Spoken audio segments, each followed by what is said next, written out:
Does the length of golf club matter? Yes. I will tell you one of the most important things that any person on planet Earth can ever do for their golf game is find a good fitter that knows what they're doing, cares about you, and understands golf equipment. Because, like, I can tell you, I went down a really, really deep rabbit hole not too many years ago, about 3 years ago, trying to understand equipment. And so, what I'm seeing now, especially with the way that I'm teaching setup, so the way that I teach setup, where the pelvis is more neutral, I'm bending more from mid spine like this. Okay, my arms are going to sit a little bit higher. When I used to set up like this, my hands are going to sit lower, and I can get away with losing that much weight on the club. The problem is from here, I would stand up, and then I'd have a hard time getting down to the golf ball. So I had normal length clubs.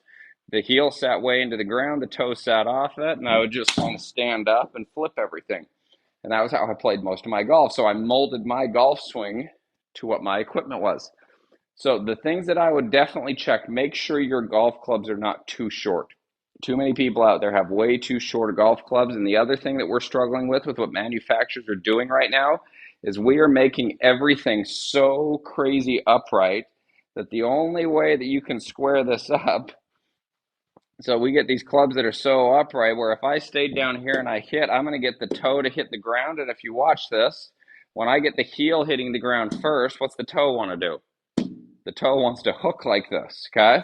So this is where a lot of golf equipment is way too upright, way too short, and it's literally telling us that we're better off finding contact coming over the top, because as I go from here and I go over the top and the shaft stands up, that's what gets the golf club.